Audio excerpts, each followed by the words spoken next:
Hey, this is Tom Webster, and this is Sounds Profitable for Tuesday, November 8th, 2022. Radio's 7 Warnings for the Podcast Industry, Part 2. This episode is sponsored by Red Circle. Red Circle makes host-read advertising simple and scalable with a full-service platform. Book ads across hundreds of independent podcasts in just minutes. Just click the link in the show notes to get started now. Podcasting has had its share of bad press over the past couple of months, but I've seen this movie before in the radio industry. This week, I'm going to continue my thoughts from last week about what podcasting can learn from radio's worst mistakes. Last week, I talked about some of the horrible warnings that podcasting can heed from commercial radio's worst mistakes, including spot loads, talent development, and my favorite, allowing the press to paint the industry with one brush based on the actions of a few. Well, that's 3 hopefully pretty useful lessons, but I promised 7. And I'm good at math, so here we go with part 2.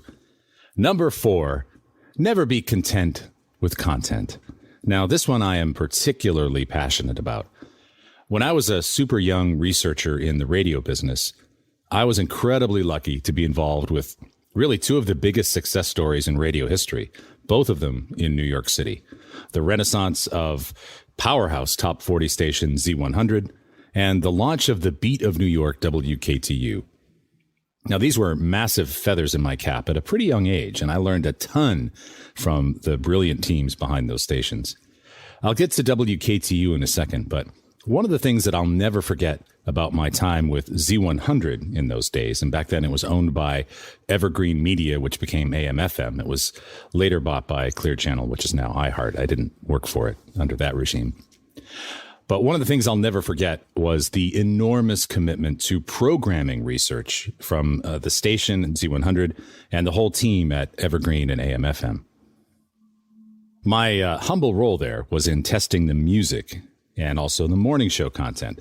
For music testing, every single quarter, I would travel to 3 separate locations in the New York area, somewhere in New Jersey, Manhattan, and Long Island. And I would test over 600 songs with 100 Z100 listeners in every location.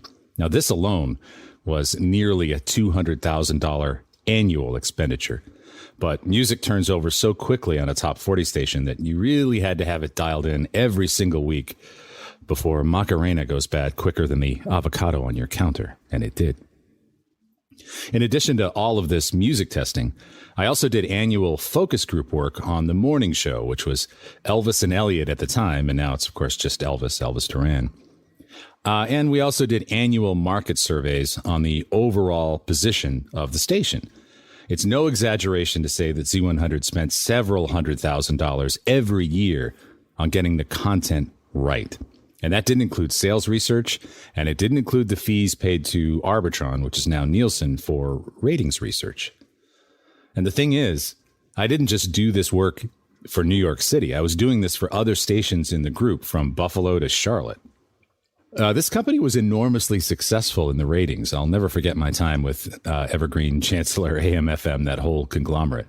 Because, yeah, we had fantastic talent, but we also had the benefit of a continual content and programming research plan that ensured that these stations were always on the pulse of those markets. Now, today, it's funny to me when I hear the uninitiated complain about radio sounding too researched. Radio in 2022 has never been less researched. I'm sure you could pick apart a correlation graph between overall quarter hours of listening per market with the amount spent on content research in those markets. You know, like you can pick apart those graphs correlating murder rates and ice cream sales, which I can help you with. But there is nonetheless a relationship there. Radio stopped doing this research at any kind of scale years ago, and there's no doubt that the product has suffered, especially with younger listeners, and I'll have more to say about that in a moment. In podcasting, we're not quite there yet, I don't think.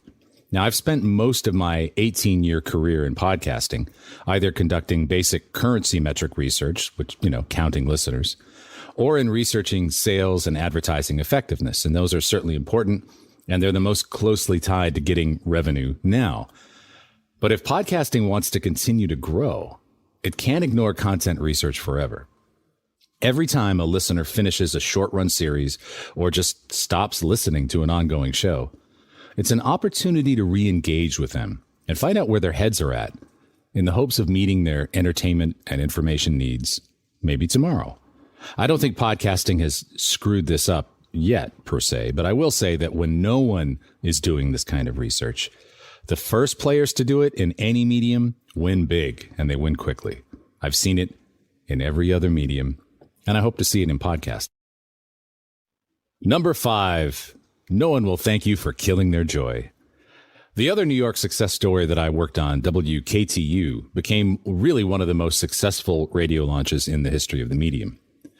Our company had purchased the station when it was WYNY, a country station, but country was a pretty tough sell in mid-1990s New York City. I did a ton of music research that went into the decision to flip that format to dance, and I'll never forget just how great that station sounded from the moment it went on the air. In my time working with that station, I got to work with really some of the biggest talent in the radio industry. The morning show was RuPaul and Michelle Visage, who's now on RuPaul's Drag Race. I even got thanked when the station went on the air by the president of the company. And that, I was a kid. I was a 20-something kid. I was as over the moon as you could possibly imagine. But something still bothers me about that period in my career. My company at the time, as I mentioned, wasn't able to sell WYNY, the country station, in the market, even though this was peak Garth Brooks time. So the decision was made to flip formats, and it was a huge financial success. The station was flipped in the same way that many other format changes were done and continue to be done in radio, in secret, in the middle of the night. You went to bed listening to country, and you woke up listening to CNC Music Factory. And in between, there was what the industry calls stunting, various things that they do on the air to warn you that things are not going to be as they seem very, very soon. In the case of WYNY, the station played every hour a variety of simulcasts from some of the other stations owned by our company in other cities. And then they just switched to a simple heartbeat for a while before WKTU came on the air. Fun. Unless you loved country music. And then not so fun. And here's the thing. Even though the company couldn't sell country music in New York City, more humans listened to that country station than any other country radio station on the planet. True fact. What might be the number one format in Houston was scrapping for 25th in New York. But that didn't change the fact that in the biggest city in America, hundreds of thousands of humans loved WYNY, loved country. And they were pissed that they woke up to Lisa Stansfield. They didn't get the memo. Now, it's generally viewed as a positive in the radio industry to blow off existing audience as cleanly and as quickly as possible to get a read on the new station. But that's a company benefit. That's not a listener benefit. The only thing WKTU did for country fans in New York was create ill will. I think about this a lot in the context of podcasting. In particular, I was reminded of this when a bunch of Gimlet and Parcast shows were canceled by Spotify, resulting in the layoff of some pretty talented podcasters. Now, I'm not here to comment on whether or not these layoffs were warranted or even about how they were handled. That's Spotify business. There have been a lot of articles talking about how the laid-off employees feel about this, but I haven't seen much about how the listeners of those shows feel about this. Though reportedly the audience for shows like How to Save a Planet declined when they were made Spotify exclusive, which makes sense, they still had audiences. And those audiences presumably enjoyed the show a great deal and made it a part of their daily media diet or everyday media diet. Next month, they'll look for a new episode, and it just won't be there. For a platform company like Spotify, they probably won't lose a user. But users are indeed the language of platforms. The audience for those shows will wake up to an unwelcome change with no alternative paths. Yet there's no more important resource for an audience-based medium than the audience you already have. Podcasts are going to come and go over the years. We're going to have podcasts start. We're going to have podcasts get canceled. But the humans who choose to listen are always the most important asset. What I hope is that going forward, the podcast industry recognizes just how precious existing listeners are. And when those difficult decisions about a show have to be made, something's going to happen to those existing listeners. And I think publishers can do a lot more than just cross-promote the next show. They can actually attempt to communicate with them and win them over anew. I like to think about the title of one of my favorite songs by Snow Patrol. What if this is all the love you'll ever get? You do a couple things differently, I'd bet. When we have to let listeners down, we must never forget that unless something is done to value and respect them immediately, they aren't coming back.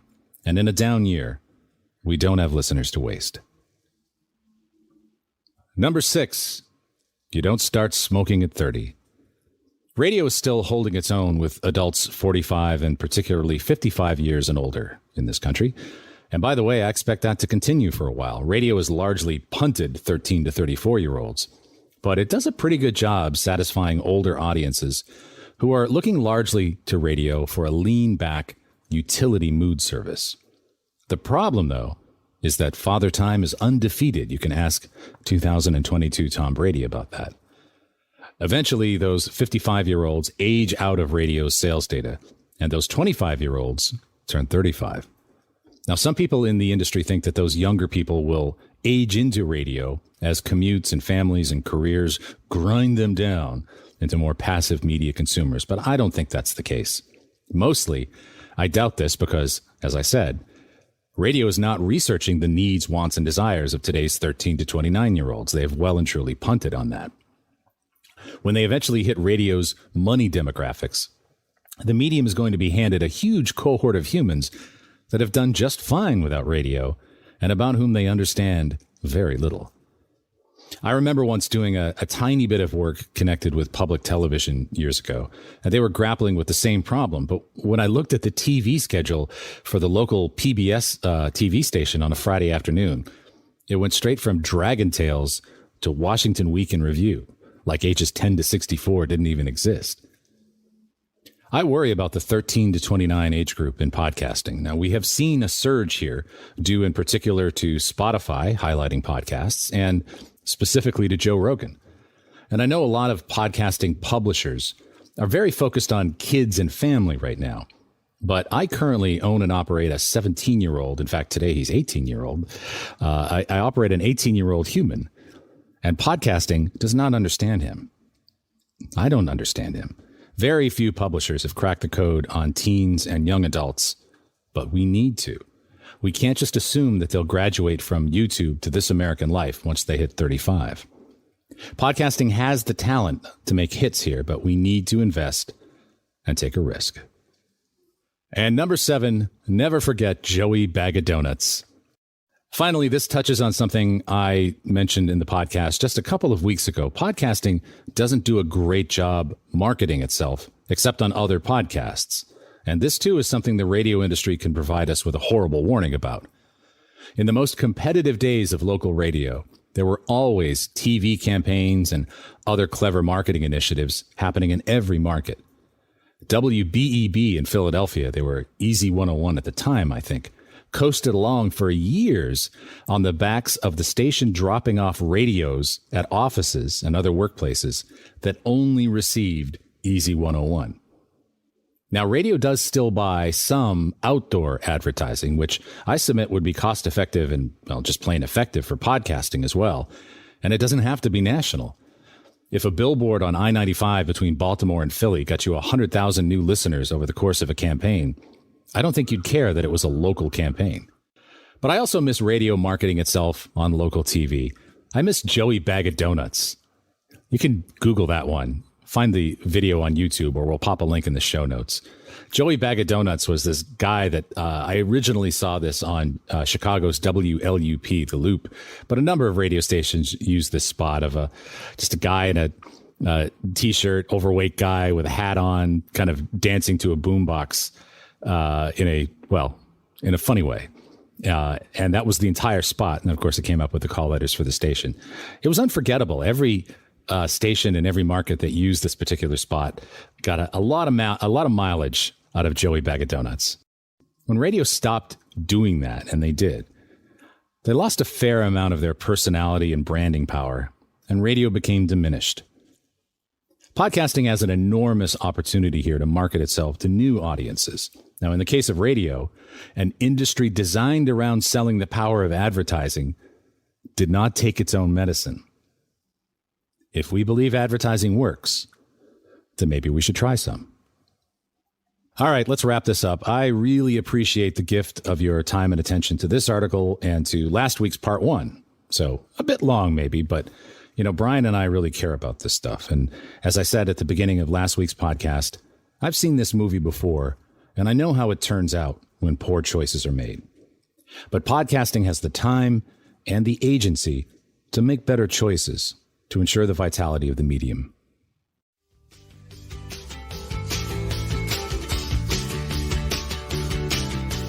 I'm Tom Webster. Thanks again for listening to this article, Radio's 7 Warnings for the Podcast Industry, Part 2.